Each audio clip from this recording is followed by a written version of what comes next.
compañeros, vamos a prepararnos para la atención de los casos de sarampión. Como ya todos sabemos, en el país se han reportado ya 3 casos, uno en Medellín, uno en Santa Rosa de Cabal y el último el jueves pasado en Villa del Rosario, en el norte de Santander. Los 3 son procedentes de población venezolana, es decir, no tenemos como tal aún casos autóctonos de Colombia. Vamos a intentar dar una revisión rápida y unos conceptos puntuales sobre el sarampión, y lo primero que hay que tener claro es que el sarampión es una enfermedad viral, eruptiva y sumamente contagiosa. Antes de que se introdujera la vacuna en el mundo generaba incluso 2.6 millones de muertes al año, y luego de empezar a completar el esquema y ajustar el esquema completo tal y como lo tenemos a la fecha, ha disminuido sustancialmente este tipo de casos, tanto que en 2014 Colombia se certificó como un país libre de casos autóctonos de sarampión. Esta es una enfermedad que se transmite por las gotitas de flujo, que son esas goticas que se transmiten cuando estamos tosiendo, cuando estornudamos, y insisto nuevamente en el concepto, es sumamente contagiosa. Incluso el virus presente en el aire o sobre superficies infectadas sigue siendo activo y contagioso durante un periodo de hasta 2 horas y puede ser transmitido incluso antes del inicio de los síntomas de la enfermedad. El periodo de incubación oscila entre 7 y 18 días con un promedio de 14 días desde la exposición hasta la aparición del exantema, y es transmisible con mayor riesgo pues en esta época 1 y 3 días antes del inicio de la fiebre hasta 4 días antes del comienzo del exantema. El reservorio, digamos que no se comporta como una zoonosis, sino que el único reservorio o único huésped del virus es el ser humano. Y con un solo caso que se configure de diagnóstico para sarampión, hablamos, al ser una enfermedad muy contagiosa, de un brote.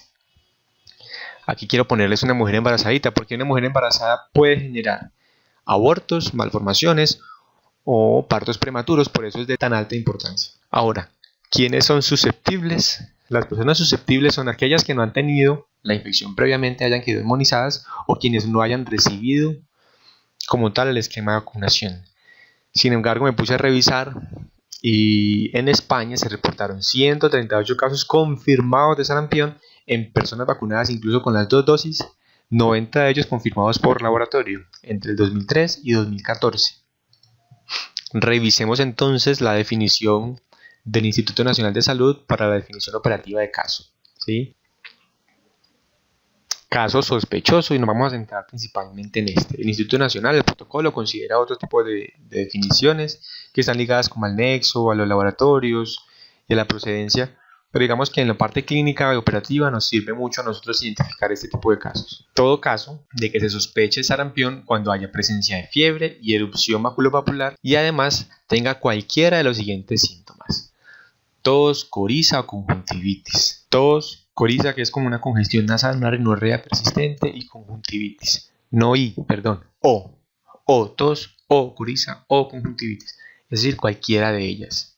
Y los que aparecen acá abajo, que dicen inflamación de cargos linfáticos retroauriculares, cervicales u occipitales y atralgias, son principalmente en los casos de rubeola, que van muy de la mano a ser enfermedades muy contagiosas y que están dentro del programa de vacunación. Es decir, siempre que tengamos un caso sospechoso con esta clínica, debemos notificar, llenando la ficha del Civigila, un caso sospechoso de sarampión. Ahora, cuando hablamos de fiebre alta, es fiebre alta, 38,5 o 40 grados incluso, es lo característico pues del paciente con sarampión cuando empezaríamos a sospechar un caso de sarampión. Ahora, ¿cuáles son las acciones importantes que hay que tener aquí en cuenta? Y en esto vamos a tratar de redundar un poco acerca de qué conceptos debemos manejar.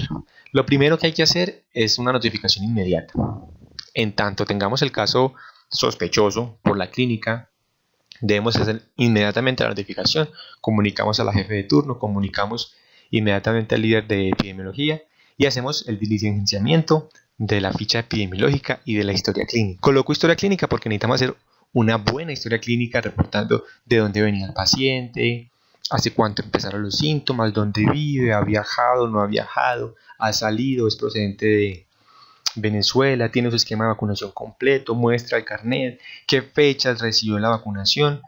Hacer un buen detalle en la historia clínica, porque un solo caso va a ser excesivamente estudiado para poder hacer todo el andamiaje del caso hacia atrás y poder identificar otros posibles contactos y así poder ir armando la red epidemiológica para prevenir la propagación de la enfermedad.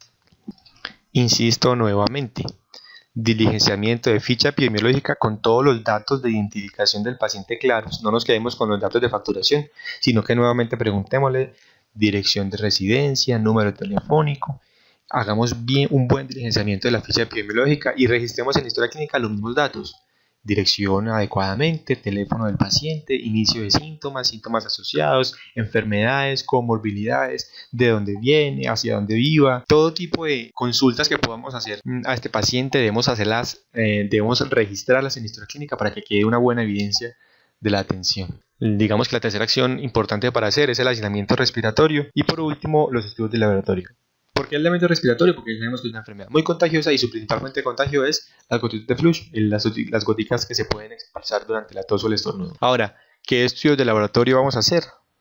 Bueno, lo primero que hay que hacer es detección de IgM en suero, en sangre. Una muestra de suero tomada al primer contacto con el paciente y hasta los 30 días de iniciada la erupción. Es importante. Desde el momento que tengamos contacto con el paciente, sospechemos el caso del sarampión, debemos hacer la toma de la muestra para detección de IgM. Ahora, no obstante, si la muestra es recolectada en los días 0, 1 y 2 después del inicio de la erupción, pueden presentar falsos negativos.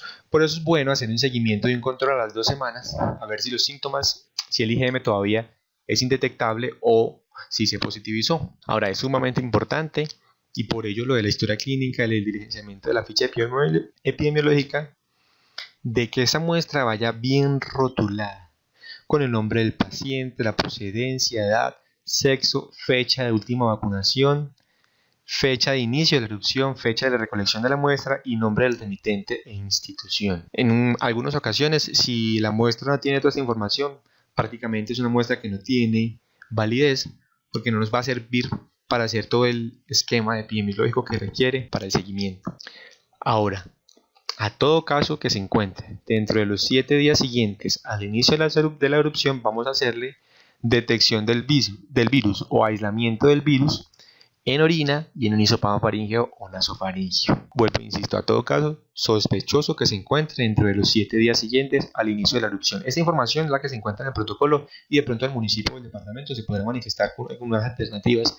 Sin embargo, no me quiero salir como tal de lo que dice el protocolo. La muestra ideal en el caso de la orina es la que se toma en la primera orina de la mañana, recolectando un envase estéril durante la mitad de la micción y se debe mantener y enviar al laboratorio de salud pública departamental a 4 grados centígrados, insistiendo en el concepto de que no se debe congelar, sino que se debe refrigerar. Ahora, el hisopado faríngeo, se pueden utilizar hisopos de madera, pero el protocolo manifiesta que es preferible que sean de alginato.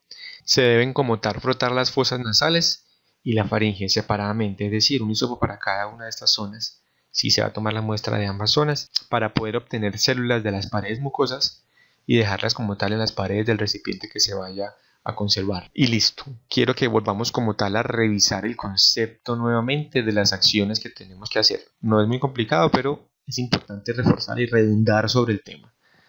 La primera acción es notificación inmediata, un diligenciamiento y ficha epidemiológica con historia clínica completas, detalladas, el aislamiento respiratorio para evitar dos contagios y los estudios de laboratorio, que repito nuevamente, sería la detección de IgM en suero del primer momento del contacto hasta los 30 días después de iniciado el exantema y dentro de los primeros 7 días de iniciado el exantema la detección del virus o el aislamiento viral en orina y en el hisopado faríngeo o nasofaríngeo. Grábense harto esta imagen porque estas son las acciones que tenemos que tener en cuenta en cada uno de los pacientes con sospecha de sarampión. Ahora, ¿cuál es el tratamiento? El tratamiento definitivamente no hay un tratamiento específico como tal antiviral para el sarampión, es un manejo sintomático. Y lo que sí tenemos que tener en cuenta es la vacunación. Tenemos que hacer énfasis en el esquema de vacunación, hacer énfasis en las madres que traigan los pacientes que traigan el carnet de vacunación para poder hacer una adecuada revisión de la historia clínica y un registro de estos mismos. Ahora, quien se recupera del sarampión queda inmune de por vida para la infección y no le volverá a dar, ¿sí? ¿Cuál es el esquema de vacunación para el sarampión? Bueno, son dos vacunas.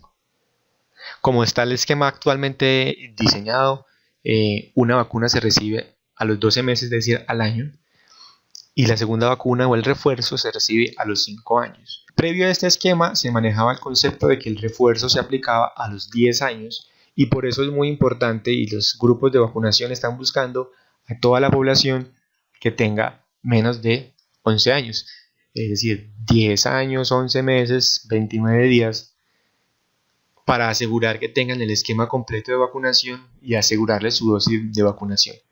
Insisto, revisemos el carnet de vacunación, el esquema de vacunación y registremos en historia clínica y en la ficha epidemiológica qué vacunas recibió y qué fechas fue las que recibió. Y ya, eso es todo lo que quería comentarles por el momento, preparándonos para el sarampión, para que cualquier caso sospechoso lo hagamos con el estricto cumplimiento de lo que manifiesta el protocolo. Espero les haya gustado y que tengan un buen día.